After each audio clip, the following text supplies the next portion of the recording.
travel, but traveling near and far. The differences between America and Europe, part two. Anyway, number one. Okay, so when I was in, let's see, I think it was in the Czech Republic, I tried some McDonald's only because I was in a hurry. I needed to eat, and it was really expensive. I mean, I don't know what's going on, but I guess the whole world, everything's gone up in price. But anyway, so I'm like, man, that's really expensive. I spent $30 on a burger and some fries and a drink and some chicken nuggets, right? And normally, yeah, back in the day, that would have been like maybe $4, but it was really expensive. So anyway, me and my partner sat down and we're like, man, this better be some darn good food. Well, it turned out to be one of the worst McDonald's I'd ever had. It was all cold and tasteless and it wasn't made right. And I thought, well, maybe it's just because they don't know, how to do it right or whatever. It's just they don't understand the culture of how it's done or whatever.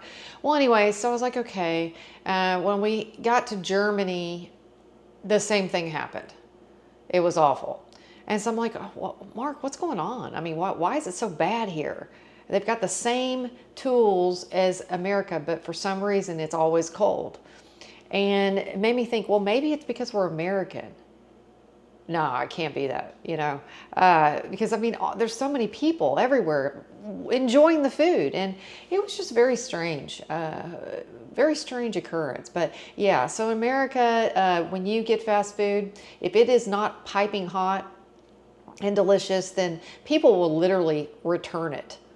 I mean, you want to talk about some Karens? Yes, they will literally return it. I mean, I wouldn't do that necessarily, but I didn't do it in Europe either. But I was really disappointed because of the cost. And I'd heard somewhere that the food is actually better, like the fast food, like a McDonald's or Wendy's or whatever, KFC was actually better.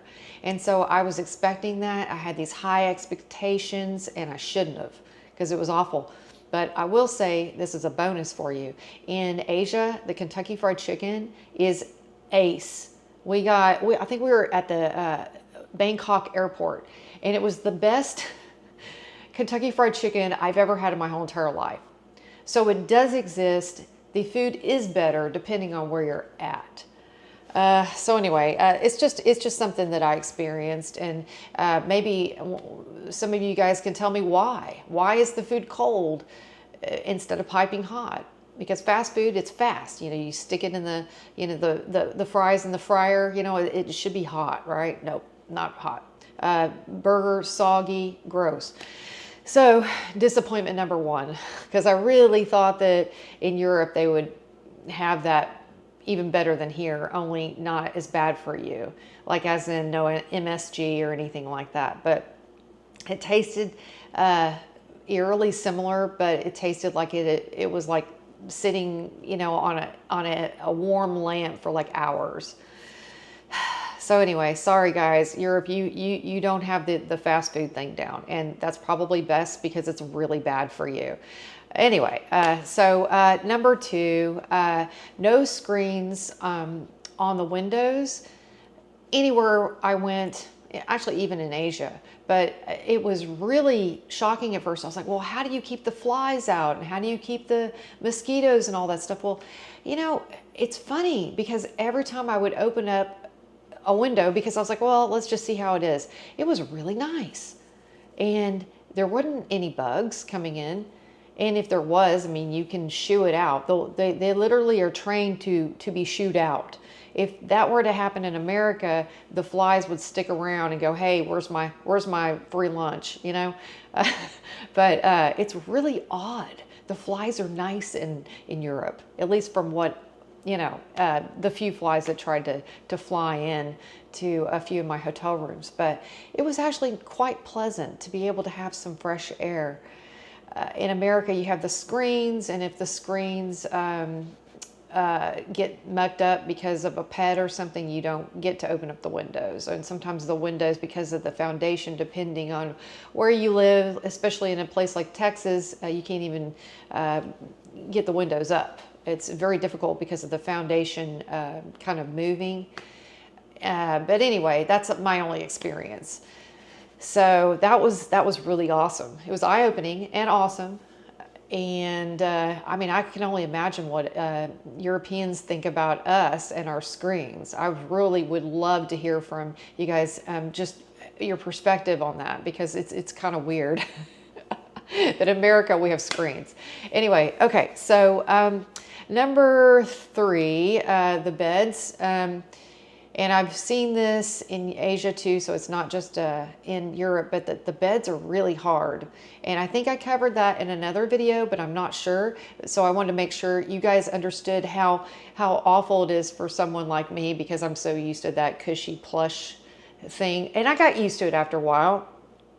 And it was not pleasant, but I got used to it. I actually have a mattress topper that we would take with us from city to country to wherever, and it worked out great. So anybody that's sensitive to the hard beds, all you have to do is just get it like a little mattress roll topper. You just stick it up on your bed in a hotel room or an Airbnb or whatever, and it works like a wonders. But yeah, so that was actually probably the worst thing that I encountered in Europe, was the hard beds. My partner loved it. I mean, he just loved it. He said, my back doesn't hurt anymore. And I'm like, well, I guess you can move to Europe and I'll stay here. No. But when I came back here, we're taking a little bit of a hiatus for a couple of months. I bought a very cheap twin mattress because we were going to do a throwaway kind of situation, and then got my mattress topper, and then stuck like a foam in between.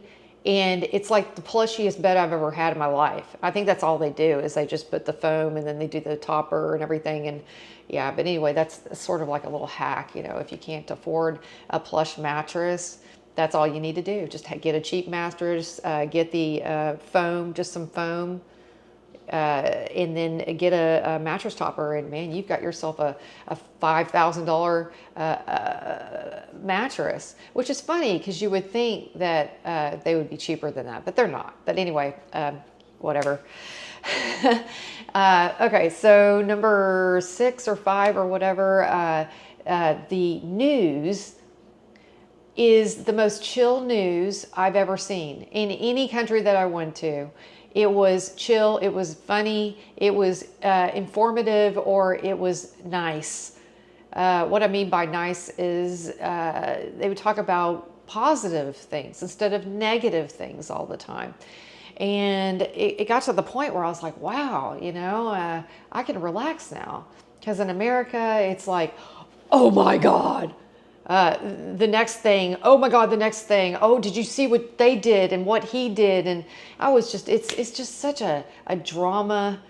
It's just so full of drama. And it's kind of good if you're trying to pass time. But I got to tell you, when I got to Europe, in the 3 months I was there, I think time passed so much slower. And I got to really, I don't know, it felt like a year.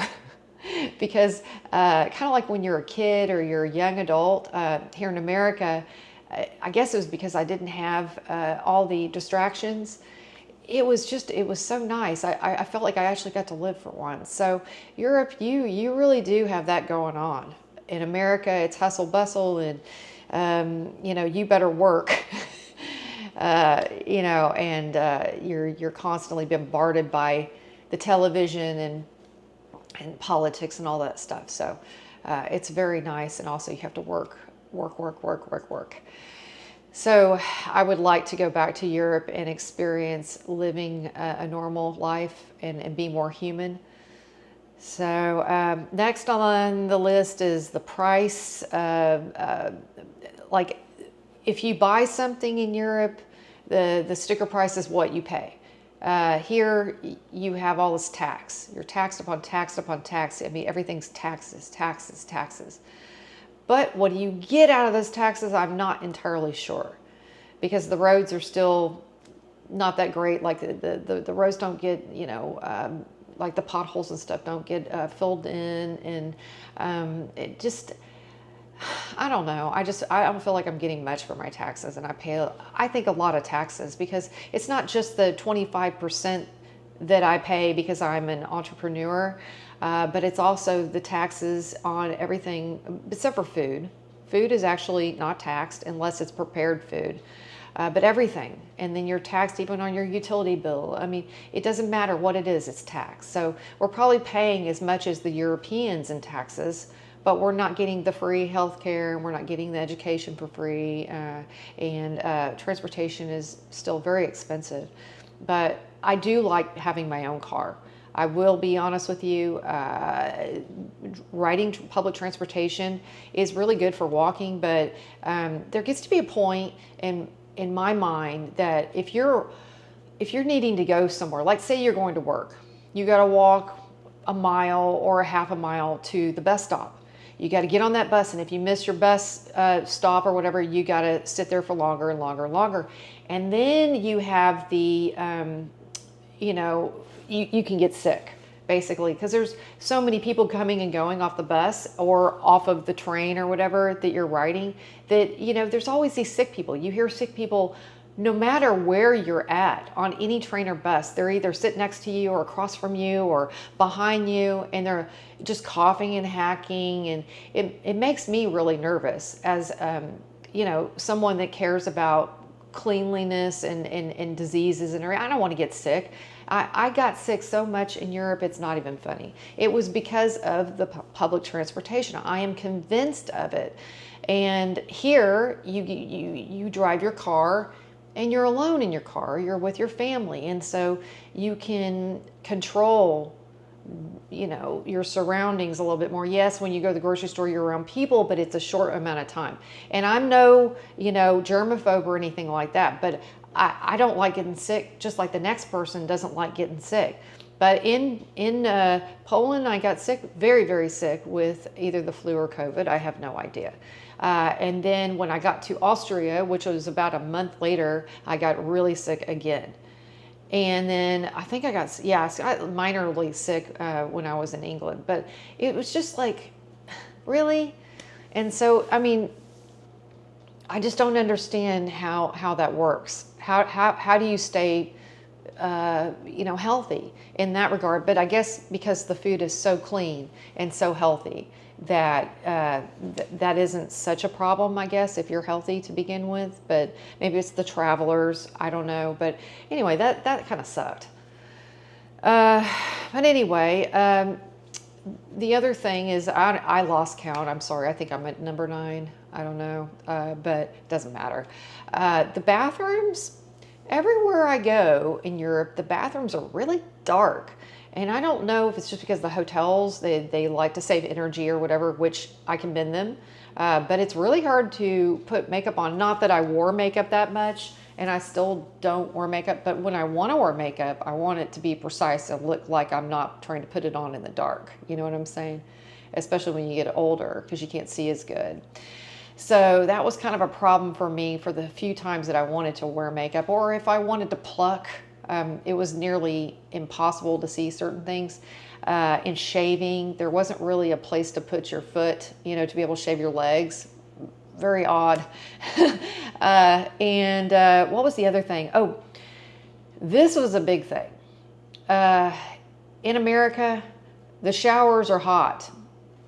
When the water heater, when you don't have the hot water heater doesn't have a lot of gallons, then you lose the heat and then you go cold. But in Europe, it goes hot to cold to warm to cold or lukewarm or hot again. And that would happen across the board, no matter what place I went to, what city, town, it did not matter. And I don't understand that. And it was like I could never relax in a shower because I was afraid it was gonna get cold. Even though I knew it was gonna get cold, I never could get relaxed on that one. So, man, I don't know how you guys do it. If you own your own home or you're in an apartment complex, it doesn't happen. But In hotels, I would think in a hotel that wouldn't happen, but it did. In Airbnbs, it happened. Every time, even it sits where people lived, it happened. So I had to get that off my chest. I don't know if you guys experienced it as much as I did, but it was probably the worst thing. I love taking showers. I love getting clean, but man, I couldn't get clean there. I had to get in and get out just like that. Like I couldn't enjoy the shower. So yeah, I think that was probably the worst thing. But man, Europe has so many wonderful things also. But I would love to know what you guys think about what I said. I mean, in a positive way, if possible. Or just, maybe you want to ask me a few questions about my experience with something else. But anyway, I hope you guys got something out of it. You Americans out there, I hope you got something out of it. Anyway, I'll talk to you next time. Bye.